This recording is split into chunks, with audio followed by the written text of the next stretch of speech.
Good morning students. आज हम BA part 3 के बारे में डिस्कस करेंगे। इतिहास विषय है हमारा और हमारा आज का टॉपिक है असहयोग आंदोलन। असहयोग आंदोलन ये देखिए गांधी जी के द्वारा चलाया गया था। आपको स्पष्ट है कि किस तरह से गांधी जी ने असहयोग का मीनिंग आपको स्पष्ट हो जाना चाहिए। ब्रिटिश सरकार के साथ सहयोग ना करना, वो ब्रिटिश सरकार के साथ सहयोग न करना असहयोग आंदोलन कहलाया।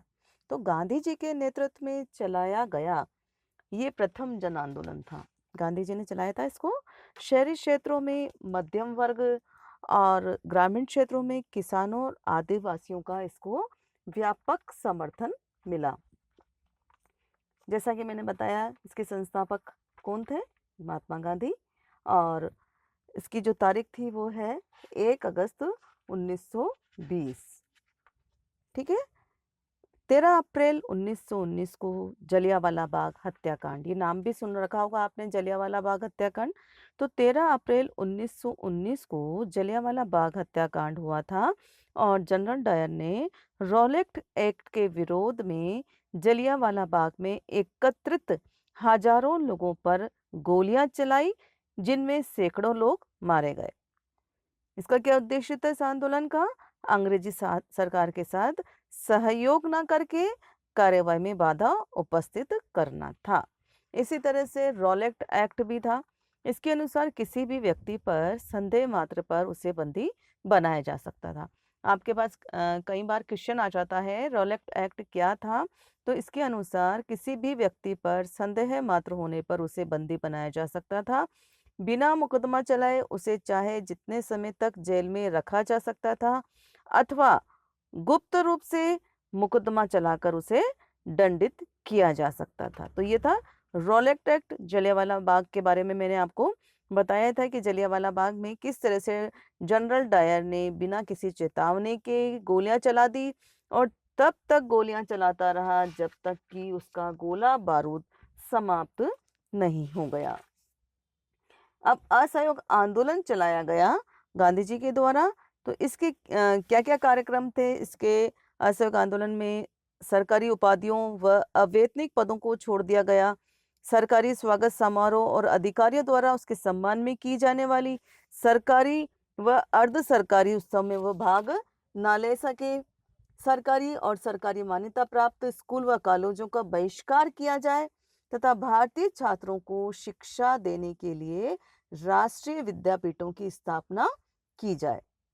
वकीलों व मुवक्किलों द्वारा ब्रिटिश अदालतों का बहिष्कार किया जाए तथा आपसी झगड़ों के लिए पंचायती अदालतें स्थापित की जाए। कौंसिलों के चुनाव में खड़े उम्मीदवार अपने नाम वापस ले। यदि कोई उम्मीदवार चुनाव लड़े तो मतदाता उसे वोट ना दे। सैनिकों, क्लर्कों तथा मजदूरों द्वारा मेसोपोटामिया के लिए अपनी सेवाएं अर्पित करने से इनकार कर दिया जाए। विदेशी माल एवं शराब का बहिष्कार किया जाए। गांधी जी के इस प्रस्ताव का देशबंधु चित्तरंजन दास, मदन मोहन मालवीय और श्रीमती एनी बेसेंट द्वारा विरोध किया गया और आरोप लगाया गया कि कार्यक्रम का सारा झुकाव एक तंत्र और व्यक्तिगत सत्ता की ओर है।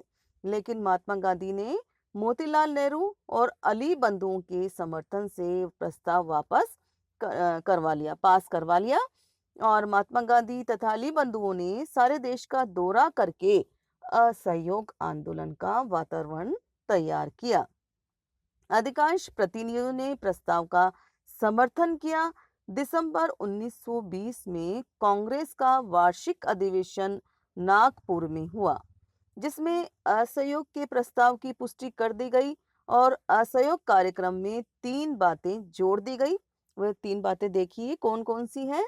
सरकार को कर की अदायगी न की जाए। पहला थी सरकार को कर की अदायगी न की जाए। दूसरी थी विदेशी व्यापार का परित्याग किया जाए और तीसरी थी हाथ की कताई व बुनाई को प्रोत्साहित किया जाए। तो इस अधिवेशन में गांधी जी ने कहा था कि यदि संभव हो तो स्वराज्य ब्रिटिश साम्राज्य के अंतर्गत ही प्राप्त किया जाए। परंतु आवश्यकता पड़ने पर इसको ब्रिटिश साम्राज्य से बाहर भी प्राप्त किया जा सकता है। असहयोग का प्रस्ताव पास होने के बाद गांधी जी ने सारे देश का दौरा किया तथा लोगों को इस आंदोलन में भाग लेने के लिए प्रोत्साहित किया। गांधी जी का ऐसा जादू चला कि हजारों लोग गांधी जी के साथ हो गए। लोगों ने सरकारी उपाधियां लौटा दी, लोगों ने अदालतों का वकीलों ने अदालतों का बहिष्कार किया, विद्यार्थियों ने स्कूल और कॉलेजों को छोड़ दिया। इस हेतु कई राष्ट्रीय शिक्षण संस्थाएं खोली गई, जैसे गुजरात विद्यापीठ, बिहार विद्यापीठ, तिलक महाराष्ट्र, काशी विद्यापीठ, बंगाल नेशनल विद्यापीठ, नेशनल मुस्लिम यूनिवर्सिटी अलीगढ़, दिल्ली का जामिया मिलिया इत्यादि। सेठ जमनालाल बजाज ने उन वकीलों के गुजारे के लिए 1 लाख रुपए दिया जिन्होंने अपनी वकालत छोड़कर आंदोलन में भाग लिया था। जब ड्यूक ऑफ कर्नाट 1919 के सुधारों का उद्घाटन करने आया तो हड़तालों से उसका स्वागत किया गया। विदेशी कपड़ों की जगह जगह होली जलाई गई और हजारों चरखे चालू हो गए। गांधी जी ने भी केसरे हिंद की उपाधि लौटा दी। ये भी आपके क्वेश्चन है।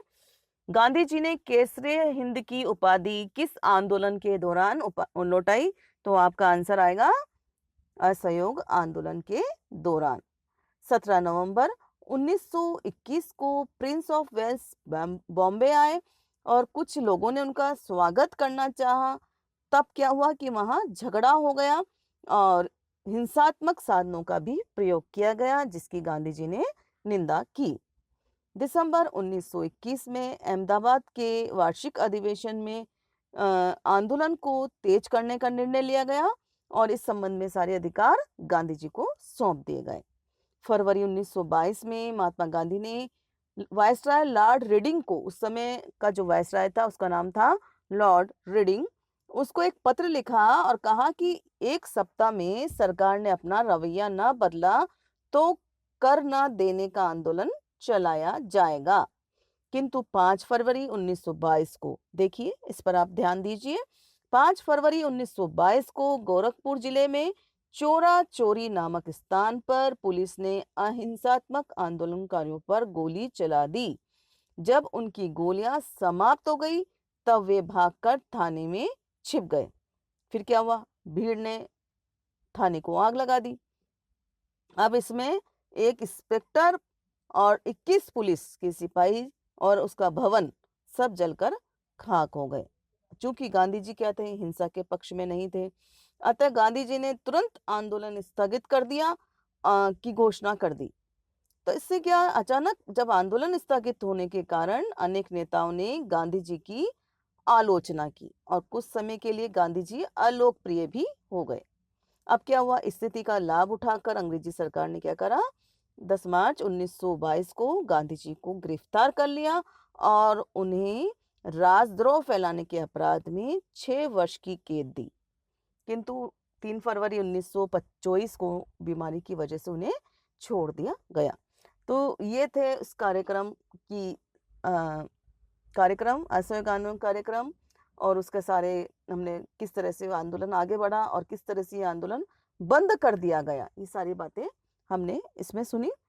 अब गांधी जी ने ये आंदोलन सफल हुआ या ना हुआ, इसके बारे में हम चर्चा करेंगे। आंदोलन की असफलता, मतलब गांधी जी की गिरफ्तारी के साथ ही आंदोलन अपना आप ही समाप्त हो गया। Doctor M S. जैन गांधी जी के आंदोलन को स्थगित किए जाने का अभिप्राय उसकी असफलता स्वीकार करना मानते हैं। वो मानते हैं कि ये आंदोलन वस्तुतः पूर्णतः सफल नहीं हुआ, इसमें कुछ कमियां थी। क्या क्या कमियां थी, उस पर हम चर्चा करेंगे। 1920-21 में जो चुनाव होने वाले थे विधानमंडलों का, उन चुनाव का बहिष्कार किया गया। कांग्रेसी सदस्यों ने निर्वाचन में भाग नहीं लिया, किंतु जो कुछ वफादार थे ना, उन लोगों को निर्वाचन में भाग लेने से रोका ही नहीं गया या नहीं जा सका, या उन्होंने इसमें भाग लिया और इससे क्या हुआ, उदारवादी चुनाव जीत गए और कांग्रेसी नेता विधानमंडलों में नहीं जा सके। तो विधानमंडलों के बहिष्कार से गांधी जी को कोई लाभ नहीं हुआ। दूसरा था गांधी जी ने अपने सहयोगियों से परामर्श किए बिना ही अचानक से आंदोलन स्थगित कर दिया। देशबंधु चित्तरंजन दास, मोतीलाल नेहरू, लाला लाजपत राय, सुभाष चंद्र बोस आदि नेताओं ने जेल में रहते हुए भी इस कार्य की उनकी आलोचना की। वस्तुतः उस समय आंदोलन समाप्त किया गया जब वह सफलता के निकट पहुंच रहा था। ये सही है कि आंदोलन पूर्णतः अहिंसात्मक नहीं था, किंतु हिंसा के लिए केवल आंदोलनकारी ही उत्तरदायी नहीं थे। ब्रिटिश सरकार ने शांतिपूर्ण सत्याग्रहियों पर अमानवीय अत्याचार किए, अतः आंदोलनकारियों का हिंसात्मक होना स्वाभाविक है।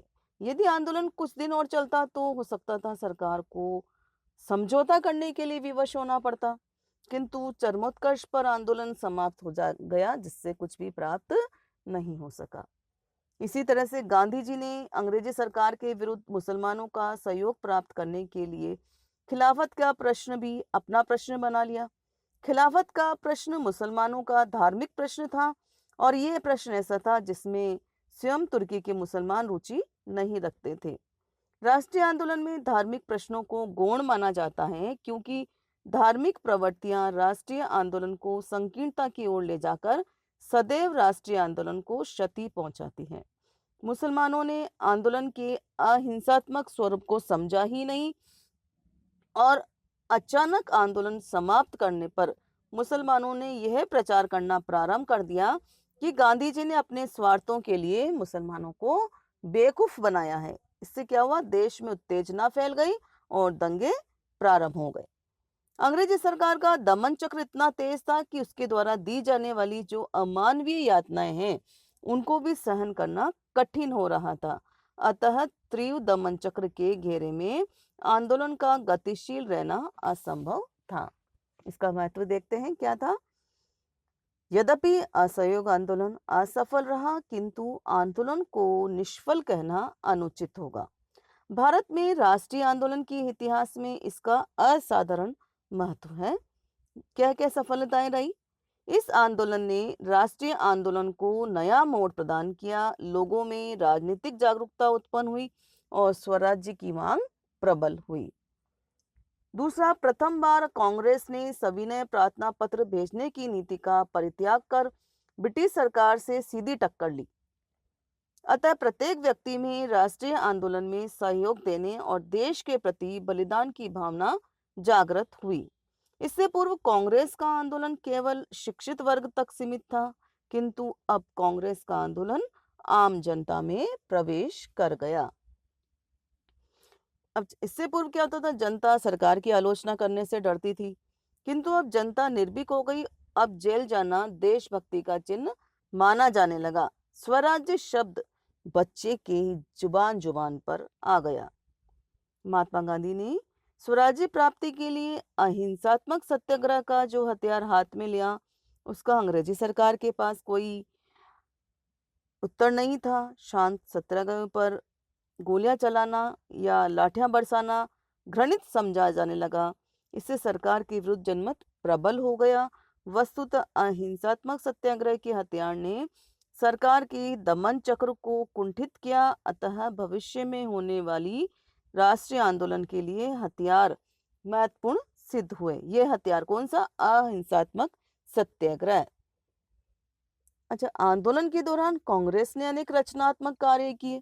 राष्ट्रीय शिक्षण संस्थाओं की स्थापना हुई, चरखे चले, खादी तैयार हुई, स्वदेशी माल को अपनाया गया, विदेशी माल का बहिष्कार किया। इससे क्या हुआ, आर्थिक जो शोषण की नीति में रुकावटें पैदा हुई थी, राष्ट्रीय देशभक्त विद्यापीठों से देशभक्त निकलने लगे थे और स्वदेशी माल को अपनाने से हजारों जो बेरोजगार जुलाए थे उनको भी काम मिलने लगा था। सुभाष चंद्र बोस ने इस आंदोलन की सफलता का उल्लेख करते हुए कहा है कि 1921 के वर्ष में देश को निसंदेह एक सुव्यवस्थित पार्टी संगठन प्रदान किया गया। इसके पूर्व कांग्रेस द्वारा वैधानिक दल और वह भी मुख्य रूप से बातचीत करने वाली संस्था थी। महात्मा जी ने इसे नया विधान दिया, ये देशव्यापी बना। उन्होंने इसे क्रांतिकारी संगठन में परिवर्तित कर दिया। देश में कोने से दूसरे कोने तक ऐसे ऐसे नारे लगाए जाने लगे। एक जैसी नीति और उसकी जैसी विचारधारा हर जगह दिखाई देने लगी। अंग्रेजी भाषा का महत्व जाता रहा। कांग्रेस ने हिंदी को राष्ट्रभाषा के रूप में स्वीकार कर लिया।